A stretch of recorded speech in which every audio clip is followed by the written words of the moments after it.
इस सुंदर समय के लिए आज एक बार फिर मौका मिला कि पिता परमेश्वर हम ये आज वचन शेयर करें।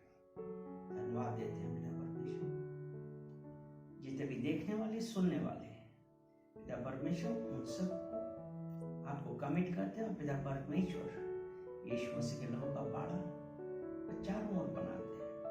पिता परमेश्वर हम धन्यवाद करते हैं इन वचनों के लिए जो आपने हमको दिए। सारा आदर महिमा हम आपको देता हूँ। पवित्र आत्मा, आप इस फेलोशिप को आपको कमिट करते हैं यीशु मसीह के नाम से, आमीन। अगर हम आमोस की पुस्तक उसका 5वां अध्याय उसका 14 वचन पढ़ें तो इसमें लिखा है, हे लोगों, बुराई को नहीं भलाई को ढूंढो ताकि तुम जीवित रहो और तुम्हारा ये कहना सच ठहरे कि सेनाओं का परमेश्वर यहोवा तुम्हारे संग है। बुराई को नहीं भलाई को। आजकल क्या होता है, क्या हम लोगों की भलाई देखते हैं कि थोड़ी सी बुराई हुई और हमने क्या किया, उनकी कमजोरियां, उनकी बुराई देखने लगे, वो कहां पे गलती करे। लेकिन परमेश्वर का वचन ये कहता है कि बुराई को नहीं भलाई को ढूंढो। उस व्यक्ति ने क्या भलाई का कार्य किया उसका वर्णन करें, उसके बारे में वार्तालाप करें, लेकिन शायद नहीं हो पाता है। क्यों? वो इसलिए कि हमने अभी तक उस परमेश्वर के साथ अपना संबंध स्थापित नहीं किया। क्योंकि इसी का वचन ये कहता है, तुम्हारे ये कहना सच ठहरे कि सेनाओं का परमेश्वर यहोवा तुम्हारे संग है। और जब आज सेनाओं का परमेश्वर यहोवा हमारे संग है, इसका क्या मतलब है? जब परमेश्वर हमारे साथ है तो क्या परमेश्वर ने हमको ये कहा है कि हम बुराई देखें? कि परमेश्वर हमसे ये कह रहा है कि हम भलाई के साथ चलें? अगर हम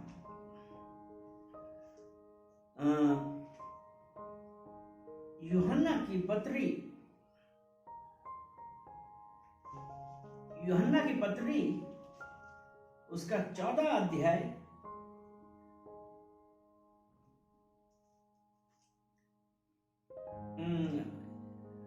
यूहन्ना 14 और 6वां वचन,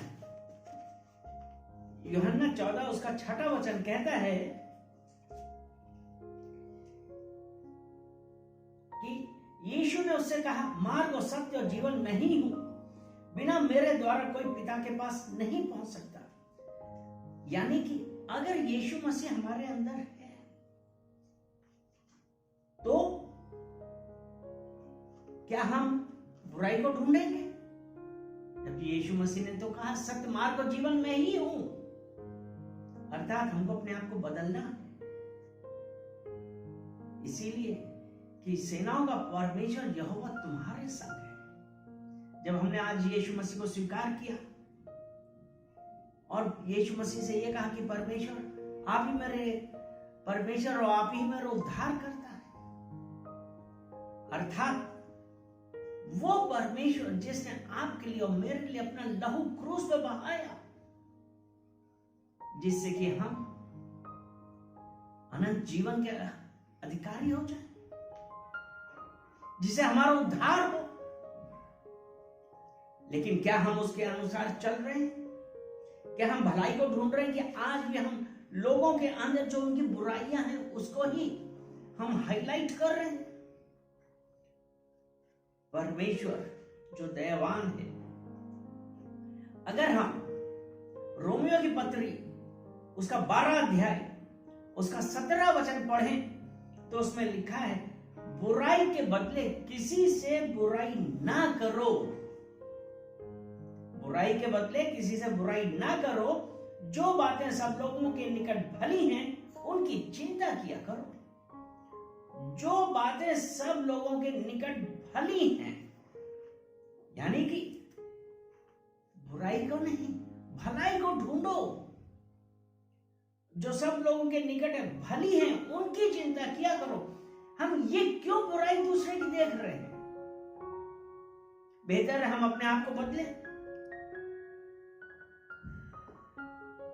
और यही रोमियो उसका 12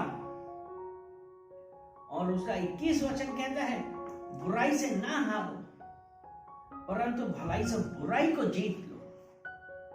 क्या आज हम इस बात के लिए तैयार हैं कि कोई हमें जितनी भी बुराई करता रहे, लेकिन हमारा कार्य क्या है? उसके साथ भलाई कर। क्योंकि अगर हम उसके साथ भलाई करते हैं तो इसका देखिए कितना बड़ा असर पड़ता है। इसी ही रोमियो 12 का 20 अगर हम पढ़ें, 12वां अध्याय उसका 20वां वचन हम पढ़ें तो उसमें ऐसा लिखा है, परंतु यदि तेरा बैरी भूखा हो तो उसे खाना खिला, यदि प्यासा हो तो उसे पानी पिला, क्योंकि ऐसा करने से तू उसके सिर पर आग के अंगारों का ढेर लगाएगा। अर्थात जो आपके साथ बुराई कर रहा है उसके लिए क्या करें? अगर भूखा है खाना खिलाइए, प्यासा है पानी पिलाइए। तो ये लिखा है ना, ऐसा करने से तू उसके सिर पर आग के अंगारों का ढेर लगाएगा। अर्थात वो आदमी कितना भी बुराई करता हो, लेकिन हमारा काम क्या है? बुराई को नहीं परंतु भलाई को ढूंढे, भलाई करें उसके साथ। और जब हम भलाई करेंगे तो उसके सर पे आग के अंगारों का ढेर लगाएंगे। अर्थात वो व्यक्ति शर्म के मारे आपसे आंखें भी ना मिला पाएगा, क्योंकि उसके दिमाग में एक यही बात रहेगी कि मैं तो इतना बुराई कर रहा हूं, इसका बुरा चाहता हूं, लेकिन ये देखो कितना भला है कि वो हमारे साथ भलाई कर रहा है। इसीलिए जो अब वचन जो हमने आमोस 5:14 में पढ़ा था ना, और तुम्हारा ये कहना सच ठहरे कि सेनाओं का परमेश्वर तुम्हारे साथ है। तो आज जब सेनाओं का परमेश्वर यहोवा हमारे साथ है, विश्वास रखिए कि वो आपका भला करेगा, आपको आपके शत्रुओं के सामने लज्जित ना होने देगा। चलिए हम लोग प्रार्थना करते हैं। धन्यवाद धन्यवाद धन्यवाद पिता परमेश्वर, हम आपका धन्यवाद करते हैं, सारा आदर महिमा हम आपको देते हैं। पिता परमेश्वर, आपके वचनों के द्वारा पिता परमेश्वर जो आपने कहा कि हम बुराई को नहीं और भलाई को देखें। पिता परमेश्वर, प्रार्थना करते हैं कि बदलाव हम जिसके अंदर भी बदलाव करके पिता परमेश्वर, अगर आज भी हम इन सांसारिक चीजों में व्यस्त हैं, पिता परमेश्वर उसके लिए हमको माफ करेंगे, क्योंकि जब यीशु मसीह हमारे अंदर है, ये सेना का यहोवा हमारे साथ है, तो हम बुराई को नहीं और भलाई को देखें। पिता परमेश्वर, हम धन्यवाद करते हैं कि आपने अपने वचनों के द्वारा हम लोगों से बातें कर रही। सारा आदर महिमा हम आपको देते हैं, यीशु मसीह के नाम से, आमीन।